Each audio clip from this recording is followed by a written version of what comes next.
Comunidad, ¿cómo están? Espero que sigan disfrutando de este octubre de relatos. Este mes donde hemos intentado llevar a ustedes más y más aterradoras historias porque, aceptémoslo, es un mes que nos encanta a todos los fanáticos del oscuro, de lo sobrenatural. Durante este año hemos recibido algunas historias que, por razones que ya entenderán, siento que podrían relacionarse con una historia que ya conocemos. Quizás lo estén, quizás es solo coincidencia, pero ustedes serán los que decidan al final. Sin embargo, en esta primera historia, por ejemplo, vamos a viajar hasta Guanajuato de nueva cuenta, con un relato muy especial que les prometo, no les dejará dormir. Apaga la luz y déjate llevar. Mi nombre es Uriel Reyes, y tú ya estás escuchando Relatos de la Noche. Hola comunidad, tengo ahora yo el gusto de compartirles mi historia, o bueno, la historia de mi abuelo. A él lo conocí hasta el final de su vida. Por pleitos familiares en los que no quiero ahondar, él y mi padre dejaron de tener cualquier comunicación hace muchos años. Pleitos que tampoco valían eso. Por esta razón, él nunca estuvo presente en mi vida. Cuando se hablaba del abuelo, lo hacía mi mamá, platicándonos un poco de él y de su vida tan interesante. Nos decía que estaba en Guanajuato, y a pesar de que nosotros vivimos en una ciudad pequeñita del estado de Querétaro y estamos relativamente cerca, nunca se mencionó la posibilidad de conocerlo, de ir a visitarle o invitarle a casa. Mi papá siempre hacía caras de disgusto cuando mamá lo mencionaba. A veces no soportaba y salía de la habitación. Mi abuelo fue solo eso para mí. Historias. Cuando papá murió, mi mamá llamó al abuelo para avisarle. Ahí y hasta entonces inició nuestra relación. Primero cuando lo conocí, en el funeral. Luego cuando lo vi meses después, en mi cumpleaños. Y finalmente cuando pasó unos cuantos días aquí para convivir con nosotros. No sabíamos que le quedaba poco tiempo. Él sí. De entre todas las pláticas que nos regaló, hablando de su vida y de sus viajes por todo México y el mundo, las historias de fantasmas eran las que más me gustaba escuchar. Y él tenía muchas. Pero quizás la más interesante de todas fue una que sucedió cuando él era muy joven, cuando trabajaba en una mina en un pueblo escondido de Guanajuato. Desde que llegó a trabajar ahí, se sintió cercano a Sebastián, con quien mejor se llevaba y terminó siendo un gran amigo, y con Ricardo. Al principio pensó que ellos eran hermanos, porque se parecían y eran muy cercanos, pero a diferencia de Sebastián, Ricardo no le caía nada bien al abuelo. Era demasiado bromista y se metía con temas que a él no le agradaban. Con el pasar del tiempo se enteró de que Ricardo estaba completamente solo, no tenía familia. Y quizás por eso era él el que se aventuraba en las excavaciones más peligrosas, en lo más profundo de la mina, aún sin explorar, a donde muy pocos llegaban. Fue en una de esas exploraciones cuando Ricardo encontró algo tan extraño que de inmediato llamó a los demás. Nadie sabe por qué túnel se metió, solo lo vieron acercándose a la zona de descanso con algo entre las manos. Una caja que parecía ser una broma más de Ricardo, pues estaba rodeada con alambre de púas y tenía una inscripción en latín que, lamentablemente, el abuelo no recuerda. Todos se asustaron, le pidieron que regresara a eso donde lo encontró, y cuando estaba a punto de hacerlo, uno de los capataces se acercó y le pidió que abriera la caja pensando que podía haber algo de valor. Pero no fue así. Al menos no lo parecía. Lo único que guardaba en su interior era una hoja con algo escrito que ya se había borrado con el tiempo y un pequeño arlequín. Tenía una firma en uno de sus pies que apenas se alcanzaba a leer, como señalando al autor, un nombre italiano. En retrospectiva, el abuelo pensaba que si lo hubiera encontrado ahora, sabría que una antigüedad como esa tenía un valor enorme, pero en aquel entonces a nadie le pareció así. Además era tan feo que todos se asustaron, y hablamos de hombres recios, fuertes, como son los que trabajan en las minas. Pero Ricardo no creía en eso. Se burló de los demás por asustarse. Se quedó con aquel arlequín y no solo eso. Días después apareció con él colgado en el cinturón. Lo llevaba consigo a todos lados para incomodar a sus compañeros. Lamentablemente, Ricardo comenzó a actuar raro. Primero dejó de comer con los demás, luego de hacer bromas. Hablaba solo. Se le pasaba todo el tiempo entre los túneles más profundos, donde lo había encontrado, donde ya no iba nadie más. Un día, cuando terminaron de trabajar, Ricardo simplemente no salió. Se había alejado tanto de todos que nadie notó su ausencia, hasta que el día siguiente no se presentó a la llegada y cayeron en cuenta de que nadie le había visto salir. Entraron todos a buscarlo, excepto Sebastián, que se quedó en la entrada de la mina. Mi abuelo lo notó, pero no quiso decir nada. Entró a buscar con todos, pensando que Ricardo había tenido un accidente, pero no lograron dar con él. No estaba en la mina. Por la noche, cansados de buscar, cenaron algo junto a la entrada. Mi abuelo por fin se acercó a su amigo para preguntarle qué pasaba. ¿Por qué no había entrado a buscar a Ricardo si él debería ser el más preocupado? Me contó que Sebastián le dijo algo muy extraño. Le dijo que él sabía que a Ricardo no lo encontrarían ahí. Siento que lo vi anoche, cerca de mi casa, por la ventana, creo. Creo que era él, pero... Mi abuelo me decía que su amigo guardó silencio, como si se hubiera arrepentido de lo que contaba. Ante la insistencia, finalmente le dijo, tomándolo del brazo y alejándolo de todos, para que nadie más escuchara, lo siguiente. Iba siguiendo a alguien, a algo. Cuando lo vi pensé que estaba soñando. Se fue hacia el monte siguiendo a un arlequín. Al abuelo no le dio risa. Pensaba, que eran los nervios que todos en la mina habían tenido desde aquel encuentro, que los hacía imaginar cosas. No le creyó a su amigo, pero estaba seguro de que no le estaba mintiendo, de que él había creído ver algo así. Mi abuelo trabajó ahí por unos cuantos meses más. Sebastián solo duró una semana. Los mineros decían que se escuchaba la voz de Ricardo murmurando por los túneles más oscuros. Hubo quien dijo que lo escuchó gritar cuando la mina se quedaba sola. Sin embargo, también hubo versiones de que lo habían visto volviendo a su pueblo, que lo habían intentado linchar a unas horas de ahí, porque intentó atacar a unos niños. Eso ya nunca lo pudo comprobar, pero al abuelo se le ponían llorosos los ojos al contar esta historia. Para él, esa fue la prueba más fehaciente de las cosas malas, esencialmente malas, más allá de nuestro entendimiento, que habitan este mundo, cerca de nosotros. Y curiosamente, a partir de entonces, los encuentros con fantasmas, con brujas, con todo eso en lo que hasta entonces nunca había creído, se volvieron extrañamente comunes en su vida.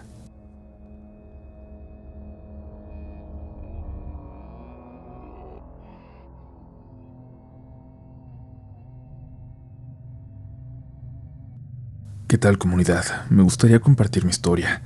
Llevo meses escuchando el podcast y me gusta bastante. Soy fan del terror, y el programa me lo recomendó mi mejor amiga, que también es fan de este. Para entrar en contexto sobre mi historia, primero tengo que compartirles lo siguiente. Mi mamá trabaja en la SEP, en específico en la Autoridad Educativa Federal en la Ciudad de México. Es asistente de servicios en plantel, o mejor conocido como la conserje de una primaria, por lo que literalmente vivimos mucho tiempo en una de ellas. Hace unos 8 años se cambió a una conserjería ubicada en Coyoacán, por el zoológico de los coyotes. Yo tenía 17, y en aquel entonces me junté con la que hoy es mamá de mi hija. Mi mamá nos permitió vivir con ella en la conserjería, mientras mejoraba nuestra situación económica. También vivía con nosotros mi hermano mayor y el esposo de mi madre. Cuando vivíamos ahí todo parecía normal. Incluso pasamos varias semanas en total tranquilidad, hasta que una noche de la nada empecé a despertar a las 3 de la mañana, en punto, como si fuera un automático al dar esta hora. Y eso se volvió una costumbre, porque cada noche, a la misma hora, volví a despertar. Una de esas noches, al despertar, se escuchaban también ruidos en la sala de la conserjería. Se escuchaban murmullos, voces a lo lejos, y yo sabía que era algo paranormal porque a las 3 de la mañana, y sin vecinos cerca, no era absolutamente nada normal escuchar voces. Yo sé que se dice que en las primarias se queda la energía de los niños, que en las noches se libera y por eso se escuchan cosas, pero me parecía muy difícil explicarlo de esa manera. Y cada noche los sonidos iban en aumento, hasta que se escuchaba ya que corrían por la sala, que abrían las puertas, voces e incluso llantos. Una noche en específico fue ya tal el ruido que todos, mi mamá, su esposo, mi hermano, mi pareja y yo, nos despertamos. Nos levantamos y prendimos las luces para ver qué estaba sucediendo, para corroborar que alguien no se hubiera metido a la primaria a robar o algo parecido. Platicando entre todos, nos compartimos mutuamente que llevábamos días despertando siempre a la misma hora, todos a las 3, pero nadie se había atrevido a decir nada. Pensábamos que era un problema de insomnio, que algo nos afectaba individualmente, y lo mismo con aquellos de escuchar ruidos o voces cerca de ahí. El ambiente estaba muy tenso, se sentía la negatividad de todo, pues todos llevábamos bastantes semanas sin poder dormir, despertando siempre a la misma hora. Había escuchado que a las 3 de la mañana pasaban este tipo de cosas paranormales. Me lo contó mi papá, que es brujo de esos que leen las cartas, hacen limpias y trabajan con veladoras, pero era la primera vez que yo lo experimentaba. Justamente a mi papá le platiqué lo que nos estaba sucediendo, para ver si sabía cómo ayudarnos, para ver si sabía cómo hacer que esto dejara de pasar. Y es que después ya no era solamente en la madrugada. Ahora durante el día también se caían objetos de repente. Olía como a gato, y a mi pareja le aparecían moretones al salir de bañarse, de esos que suelen decir que te salen cuando la bruja te chupa, perfectamente redondos. Mi papá me aconsejó poner un vaso de agua bajo la cama, y de hecho esto ya me había funcionado años atrás, cuando diario se me subía el muerto. Pero en esta ocasión eso no sería suficiente. Me dijo que pusiera sal alrededor de mi cama, y esto último nos sirvió bastante para poder dormir, al menos un par de días, pero dormimos tranquilamente. Un día mi mamá nos pidió que fuéramos a la sala todos porque tenía algo importante que decirnos, y es que resulta que averiguó el origen de todo lo que nos estaba pasando. Después de hablar con un par de vecinos y maestros de la primaria, le contaron algo que sucedió en la conserjería. Unos 20 años atrás aproximadamente, la primaria contaba con un conserje que todos querían llamado Luis. Él vivía solo con su hija, Jazmín, que tenía 17 años justamente, como yo en aquel momento. No le contaron a detalle, pero lo que se dice es que Jazmín sufrió un accidente en el baño, se golpeó la cabeza y murió. Murió justamente ahí, donde vivíamos nosotros. Mi papá, como les dije, sabe mucho de estas cosas, pero tenía tiempo enfermo, y yo preferí no meterlo más en este tipo de situaciones. Así buscamos a alguien más que nos ayudara, y finalmente llegamos a una santera, que fue a hacer una limpia, con la esperanza de que Jazmín nos dejara en paz. Aquella limpia se hizo de noche. La señora prendió veladoras, hizo un círculo de fuego, nos escupió una especie de aguardiente y creímos que todo había terminado porque después de eso nada ocurrió por una semana. Pero pasado ese plazo, todo volvió a ocurrir. De nuevo, tan horrible como el primer día o incluso peor. Ya estábamos realmente desesperados, por el miedo, pero principalmente por no poder dormir. Pedimos prestado una perrita chihuahua. Eso fue idea de mi abuelita, ya que se dice que los perros pueden ver a esos espíritus y fantasmas que nosotros no. Pedimos también una cámara profesional para poder tomar fotografías en la noche, por si de pura casualidad lográbamos capturar a Jazmín o lo que sea que estuviera ahí. En cuanto la perrita entró a la casa, empezó a ladrar en una dirección en específico, y luego se puso un poco más agresiva y pareció correr tras de algo hacia el baño. Sí, justo en el baño donde falleció Jazmín. La perrita se quedó ahí ladrando por mucho tiempo. Íbamos apuntando con la cámara hacia donde ella ladraba, pero no lograba enfocar bien. Cuando apuntábamos a otro lado lo hacía sin ningún problema, pero cuando era hacia donde la perrita ladraba, parecía que la cámara no servía. Era como si el punto infrarrojo a través del cual lo hace se perdiera en algo más. Me había convencido de que la cámara no servía, hasta que la perrita corrió hacia la litera en donde se dormía mi hermano. Apunté con la cámara hacia ahí. Tomé la foto y mi sorpresa fue que solo la mitad se veía enfocada. Y mi sorpresa fue que solo la mitad de la foto se veía enfocada. La parte de abajo de la cama. Pero arriba estaba desenfocada. Eso me hizo pensar que quizás la cámara no tenía nada malo, que quizás a lo que no podía enfocar era a Jazmín. Era porque ahí estaba. Quisiera decir que todo terminó, pero en realidad nosotros aprendimos a vivir con eso. Hoy en día sabemos que Jazmín sigue ahí, en la conserjería donde está mi mamá y su esposo, pero ya no le tienen miedo, y ella ya no hace gran cosa por asustarlos. Yo con el tiempo me volví inmune a ese terror, tanto que llegué a escuchar relatos de la noche en el patio de la primaria, en total oscuridad, a solas.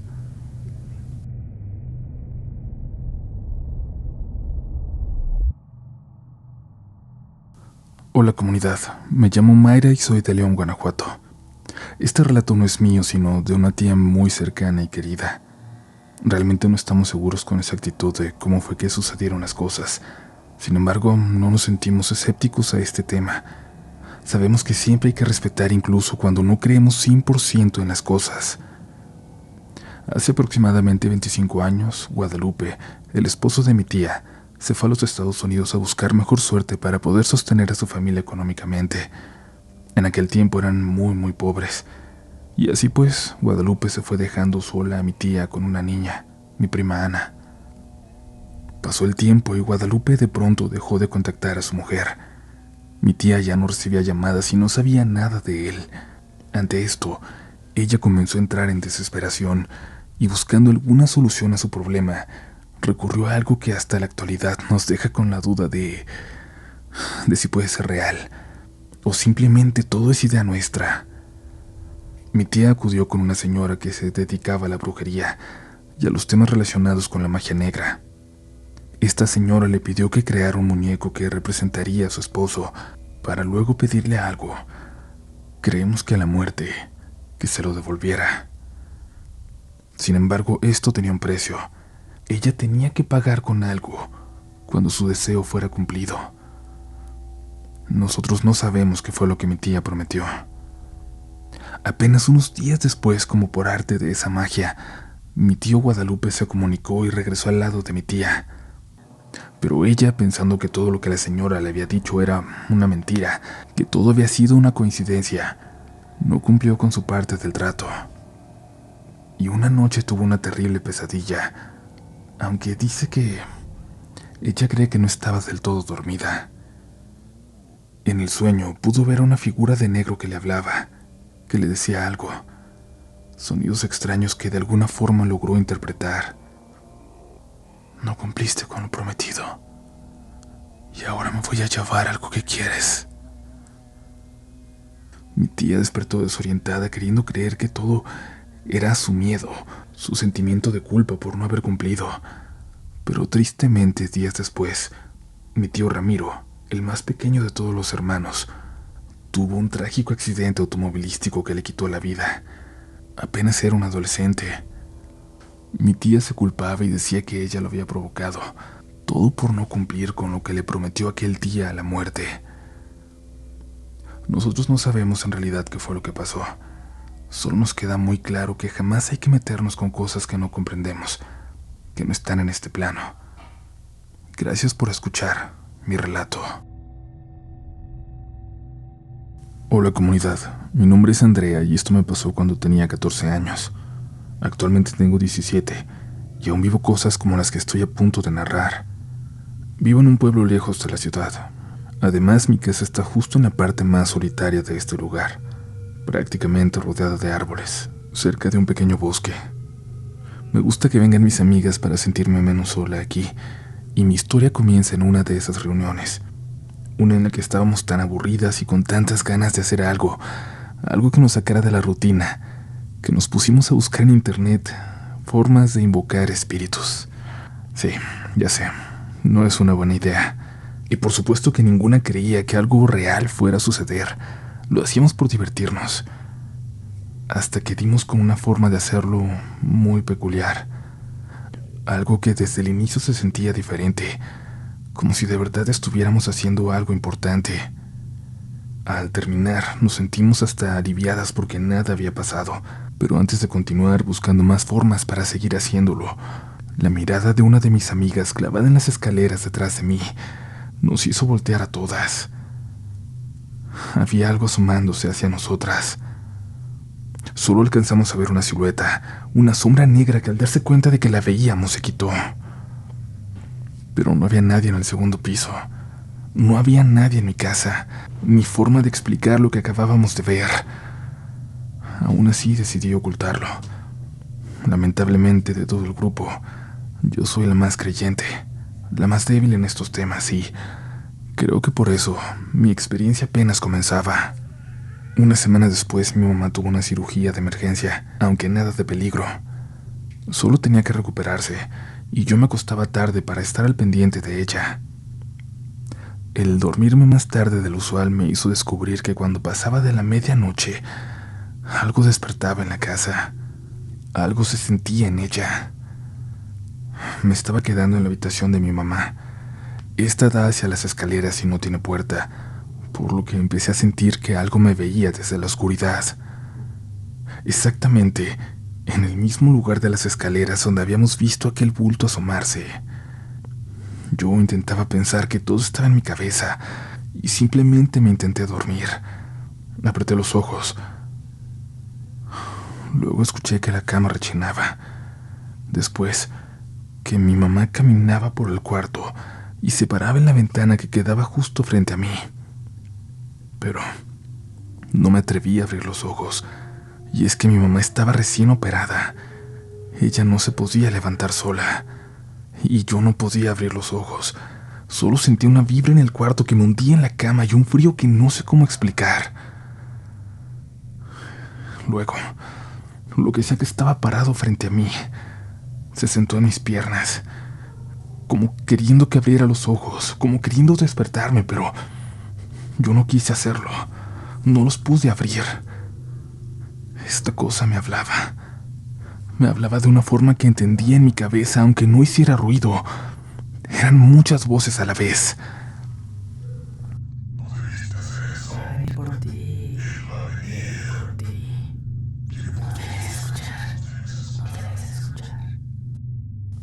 Creí sentir que se acercaba. Creí sentir su respiración en mi oreja. Y algo me golpeó fuerte en las costillas, tanto que me hizo levantarme retorciéndome de dolor. Quise defenderme, pero no había nada, o sí, estaba tocando algo. Creí sentirlo cuando mis brazos cayeron a la cama, como si los sostuvieran así, como si fueran de plomo. No podía levantarlos hasta que un carro con música a todo volumen pasó por enfrente de mi casa, y eso me hizo volver. Me sacó de ese trance en el que estaba. De pronto no había frío, no había vibras raras, solo me quedó el dolor de aquel golpe. Eran las 12:40. Me había acostado apenas media hora antes. Tenía mucho miedo. Le mandé un mensaje a mi prima que vive al otro lado del pueblo, y ella me dijo que despertara a mi mamá, que dejara que me revisara, que podía tener algo. Y llorando de miedo la desperté. Le dije lo que había pasado, que me dolían las costillas, que algo me había golpeado. Ella me revisó y me dijo que no tenía nada, que rezáramos y que me volviera a dormir. Nos pusimos a orar por mucho tiempo mientras yo sentía que algo nos seguía viendo desde las escaleras. Cuando mi mamá por fin se durmió, me di cuenta de que me había dicho que no tenía nada para no preocuparme. En realidad tenía un rasguño y una mano perfectamente marcada en mi costado. Después de orar me sentí más tranquila, pero mi historia apenas empezaba. En cuanto me sienta más segura, iré compartiendo lo que ocurrió después.